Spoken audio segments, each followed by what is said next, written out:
Good evening and welcome to a live virtual town hall meeting with your 48th district lawmakers, Senator Patty Kuderer, Representative Slatter, and Representative Amy Walen. This is your chance to ask questions, share your thoughts, share your stories. If you're watching this, whether it's on Facebook, YouTube, or Twitter, make a comment as your question or your thought, and we will try to have that read during the town hall and answered by your local lawmakers. With that, I'm going to open this up to the lawmakers for opening remarks.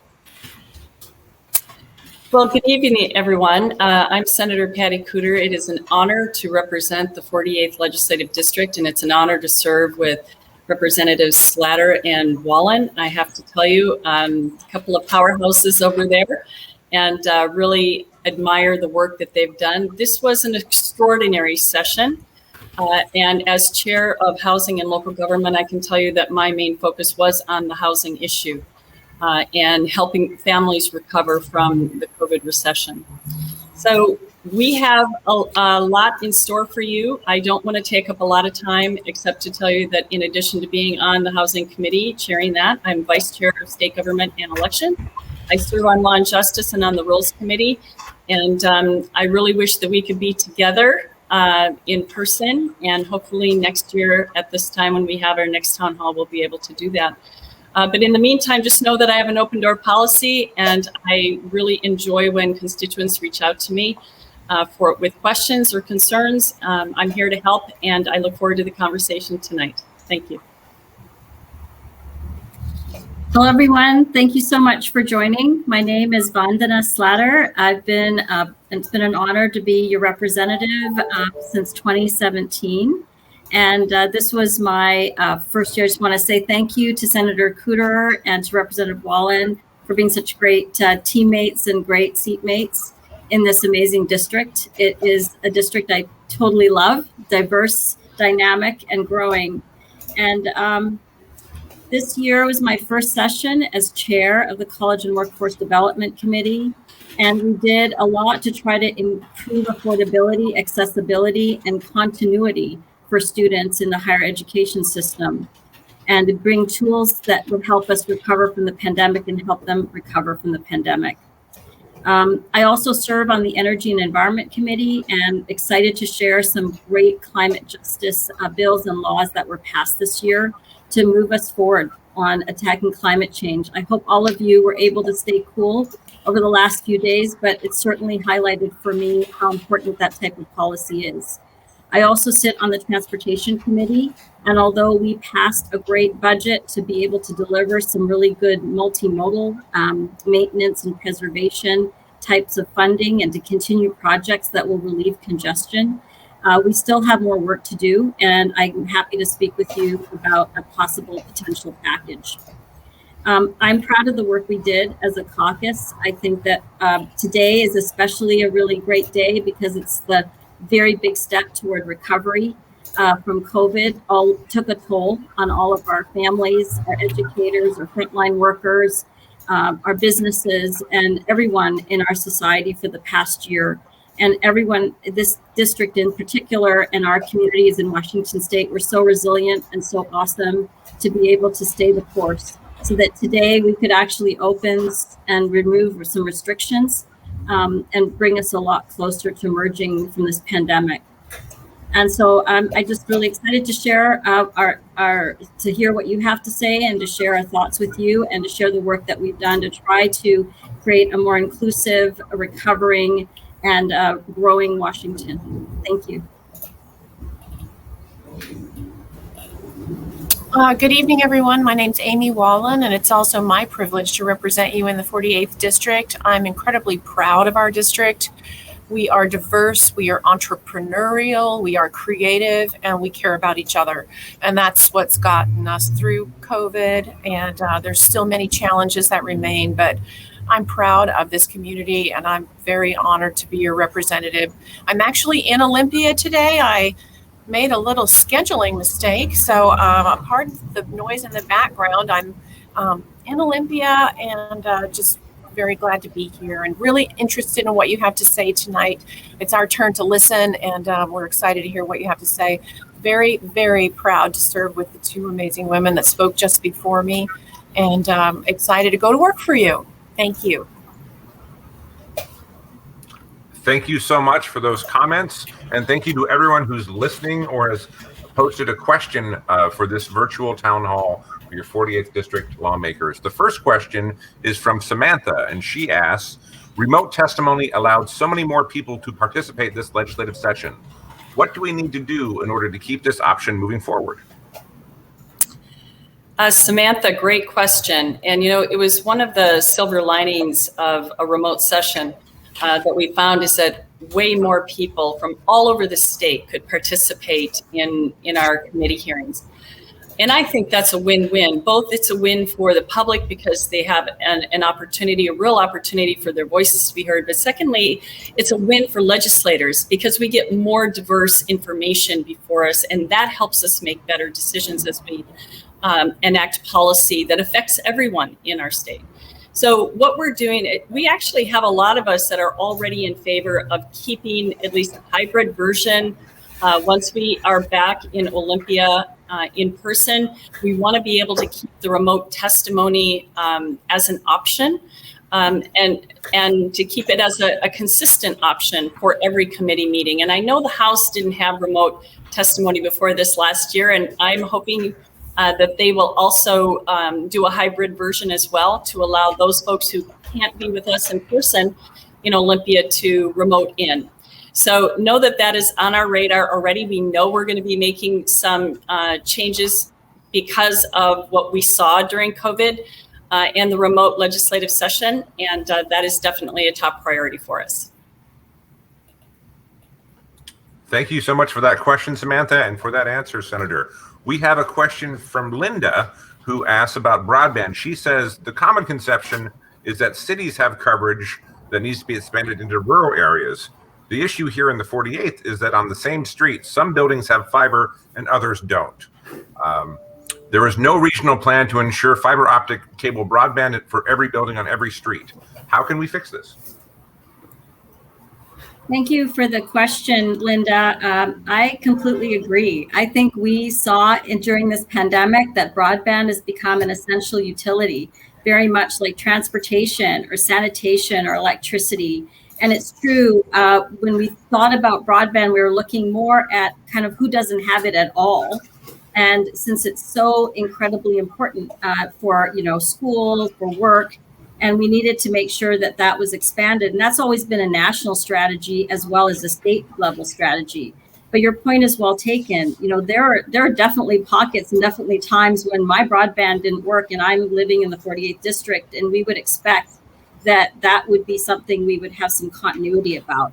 I do think that because of this pandemic, the remote session, because of how we've been working, that issue is increased and improved in priority. So I think it will take some partnering with cities and counties and the state to sort of deliver this.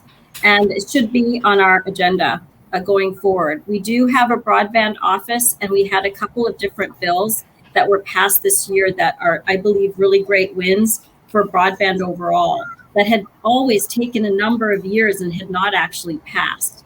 And so one of them did provide incentives for PUDs, public utility districts, to sort of expand broadband in different areas. That isn't just in the rural area, so that's helpful.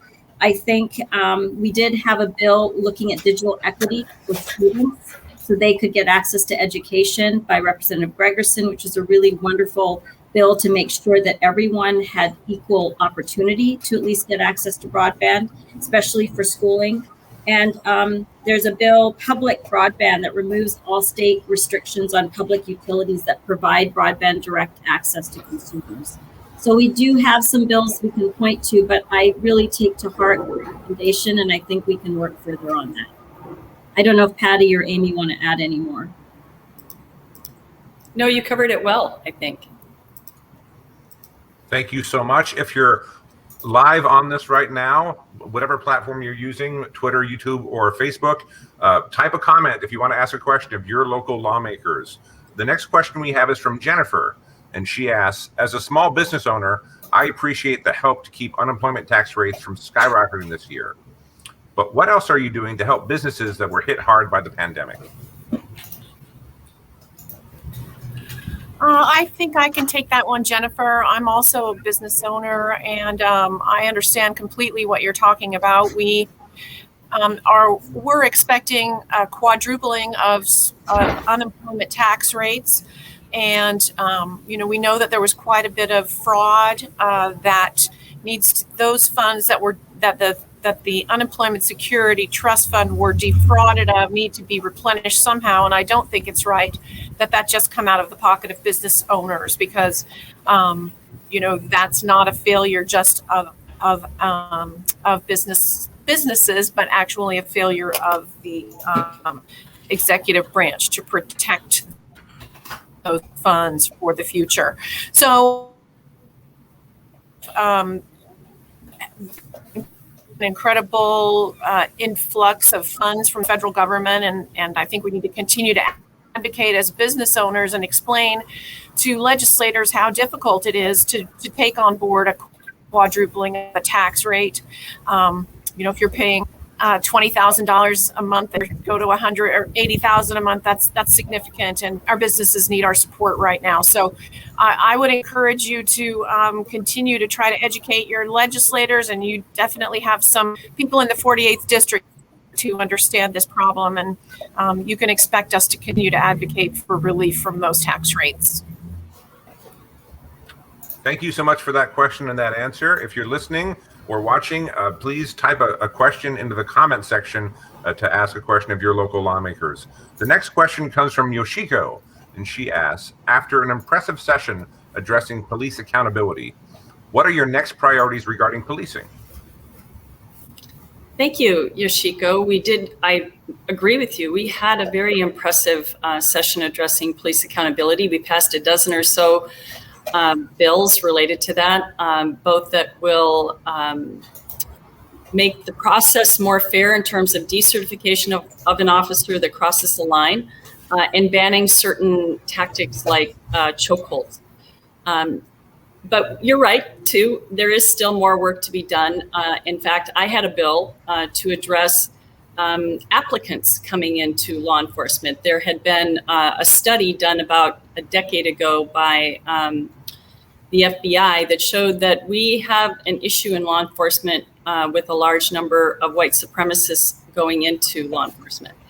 And I think that, that our law enforcement, most of whom work very, very hard and do a great job, but they also need to reflect the community that they're policing. And I think we've asked a lot of them, and we need to change, I think, how we look at law enforcement.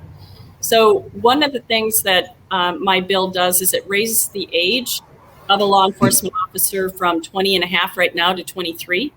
It also has an educational component built into the bill. And that is because we know from studies that if there is higher education involved, there is better problem-solving skills utilized when dealing with citizens on the street.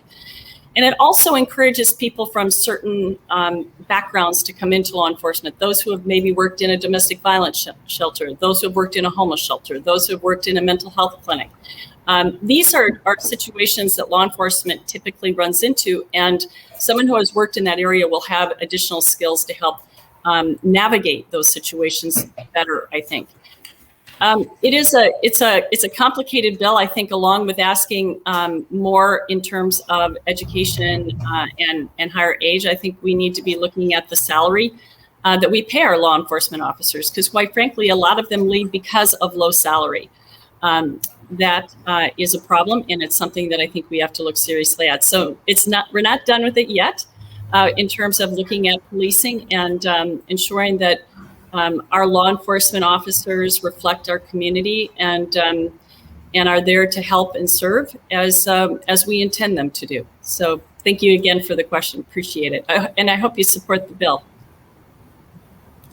Yoshiko, if I could add, I just think it's incredibly important to echo what Senator Kuderer said, in that policing is a role of guardian, not warrior, and that we do need in every single way for our police force to reflect the community that they serve. We have called on our police to do things that they really don't have the training necessarily to deal with, from domestic violence, substance use disorder, people in crisis, that they are not behavioral health specialists. They are not human services delivery services. They are not equipped. That, you know, we haven't given them the tools to deal with people that are perhaps on the street, homeless, affected by behavioral health issues. What are they supposed to do? So we have asked a lot of our police. The other thing, I think that it's incredibly important that we create these multidisciplinary teams to deal with those kinds of crises. But also, so I am fully supportive of Senator Kuderer's bill, but I will just say, for my part, I would like to change the school resource officer model. I would like us to stop doing active shooter drills, and I would like to get police officers out of disciplining students. I have just kind of a heartbreaking situation in my own family with police very involved in a school disciplinary issue. And I always felt like a school resource officer should be a trusted adult that kids felt comfortable going to. And I don't think that's what we've accomplished. And I definitely think that we need to respect the school boards and their role, but that's just my personal pitch, that I'd like to see us change what the role of a school resource officer is and who that person is. So thanks for the opportunity to comment on that. Thank you so much. The next question is from David, who asks, will you support the ranked choice local options bill next legislative session? Thank you, David, for the question. And I would be happy to support the ranked choice local options bill. I believe I supported it this year. And sometimes when you have to hear it explained to you, all the different numbers and the analysis, it seems really complicated, but it's actually really quite interesting. And from a local option standpoint, it gives people a lot more choices for voting. And it's been looking really successful in a lot of other states. So I personally would be happy to support that.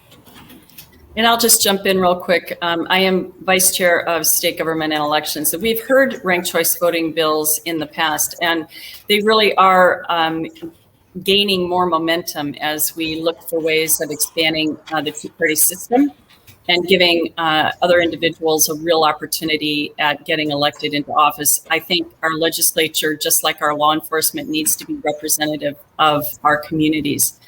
And I think a diverse background makes an enormous difference when you're talking about enacting policies statewide. I will say this, they used ranked choice voting in the New York mayoral election. You may have seen what happened out there. And so there are challenges with that, but I think those challenges can be overcome. And there are different ways of doing ranked choice voting. That's something that we learned in our committee hearings on it. And I would encourage you to go back and look at some of our state government public committee meetings, and especially the one on ranked choice voting, because it was a very interesting conversation and explains a lot of the complexity of the system as well.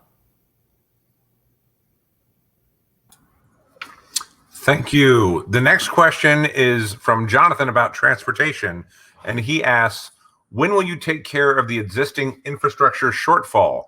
The Washington State Department of Transportation says funding is less than half of what is needed.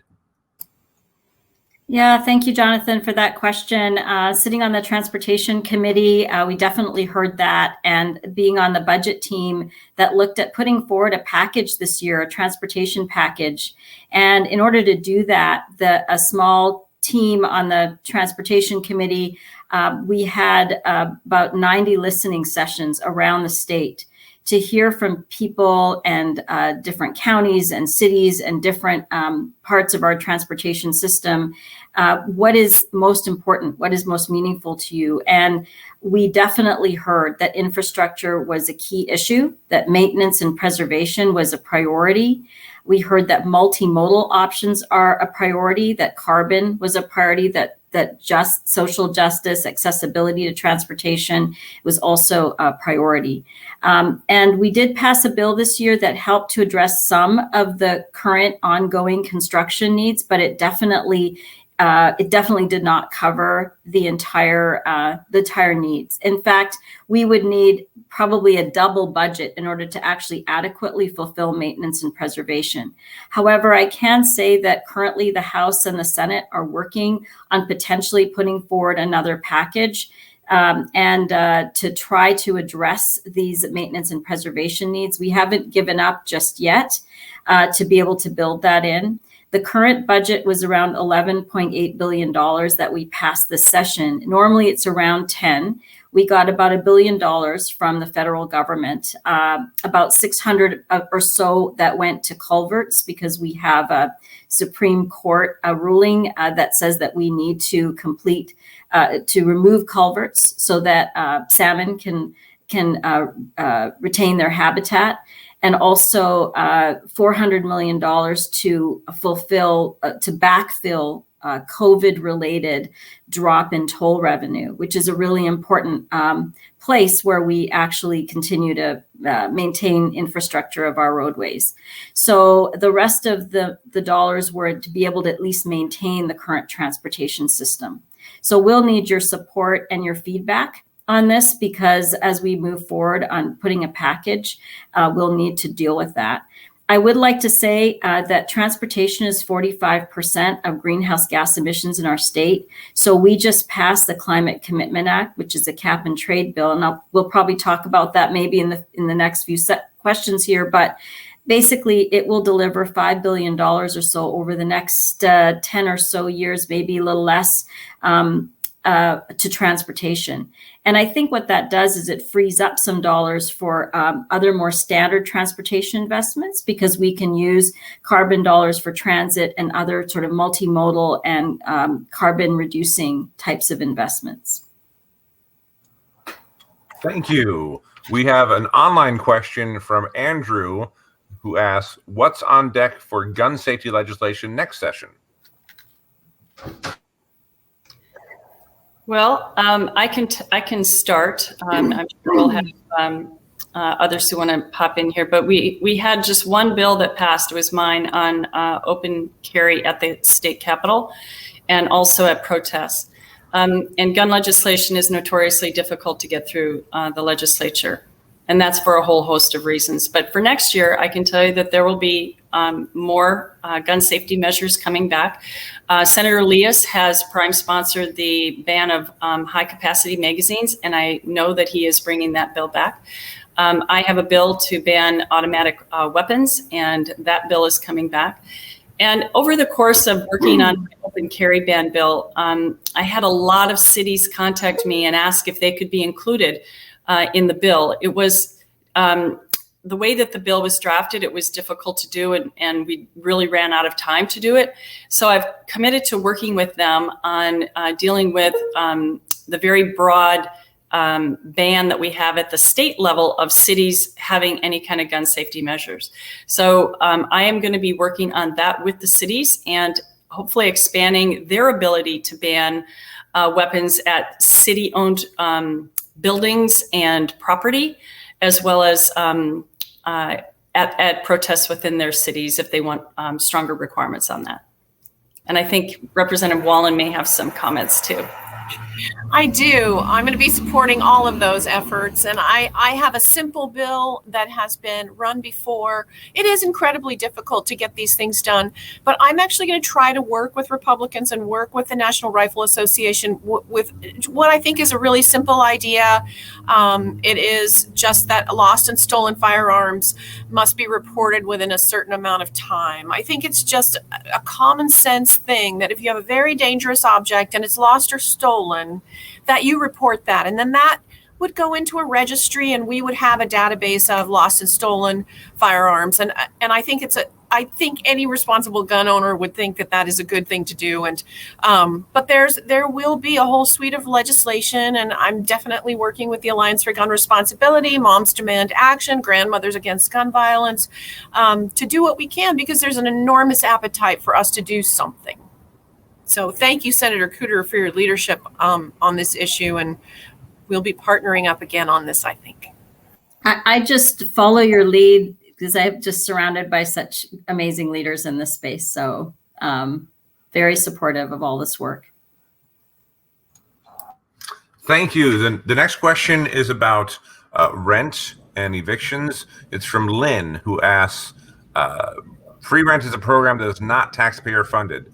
The burden is solely on certain individuals. What is being done to help landlords recoup more than a year of losses? Lynn, thank you for that question. As I said at the beginning, I chair housing and local government, and that was the number one focus of our committee, was working to help landlords and tenants who were significantly impacted by COVID, especially with the stay home, stay healthy proclamations and the governor's eviction moratoriums that were in place. Early on in the session, we passed a bill that put $120 million into Commerce's hands to distribute to local organizations in every county to get to landlords and to help tenants climb out of the rent that was due. If you haven't received any, I'm going to ask you to contact my office, and we will help put you in touch with the right people so that we can start an application process. Because since that initial early action was done, we have put hundreds of millions, nearly $1 billion into emergency rental assistance. And that is both through federal funds and state funds that were allocated towards this. We understand and we believe that housing is an essential need. And I thank you for being a small mom and pop, because I know that they are the backbone of our residential units that are available for people. And we know that we've asked a lot of you, and we have set aside funding just for small mom and pops. And this is true whether your tenant has left or is still there and has been unable to pay. So I encourage you to reach out to my office, and I'm happy to help you with that. But we know there's more to do. And we have put in place, with the passage of 5160, which was also my bill, a program that puts landlords and tenants together through a mediation process that is pre-court. So the goal here is to keep both landlords and tenants out of court. That's a win-win-win for everybody. It's a win for the landlord, it's a win for the tenant, and it's a win for taxpayers, because we're not burdening the courts, I should say, and overwhelming the courts, I should say, with a lot of eviction filings. And we are very concerned about that, because we have roughly nearly 200,000 families that are behind in rent. So we're working with Commerce, with the governor's office, to streamline this process, to make sure that at the mediation, we can have a resolution for the tenant and the landlord, and the money gets paid directly to the landlord. And I want to be clear on that. So all of the funds that have been allocated for emergency rental assistance do not go to the tenant. They go to the landlord. And we have allowed for the landlord to make application, especially when there is a difficult communication time with the tenant. We know that there have been difficulties in that area, hearing from other landlords. There are also exceptions, I want you to know, to the proclamation that have banned evictions. If you're going to sell your property, if you're going to own or occupy it, are two of the top. And so at this point, the goal here is to help both landlords and tenants. And by creating this permanent emergency rental assistance fund, I believe we're going to be in really good shape the next time. Because unfortunately, I do think there will be a next time that we have an emergency, and we don't want to have landlords having to wait a year plus time. We want to be able to have emergency rental assistance available immediately to address the needs. So I hope that I will hear from you, or maybe I'm giving you enough information where you can reach out directly to Commerce and find out where you can go to get reimbursed for the past due rent. And thank you again for being a landlord. Like I said, mom and pops are critical to our housing inventory. We know we need to expand housing inventory. And we are also looking at a registry, which would, if we had it, it would have helped us reach out to small mom and pops in particular directly and be able to funnel emergency rental assistance to them much more easily. So, and I'm happy to talk to you about that idea as well. That will be heard in my committee next year. Thank you. Thank you both so much. The next question is from Lindsay, who asks, what plans does the legislature have to address the extreme childcare shortage that is keeping women out of the workforce and placing children in substandard childcare situations? Not just for low-income families, but all families. There are too few spaces available anywhere. It's not that I can't pay, it's that there's nothing available. So I can take this on. I think that, it's incredibly important to have a sustainable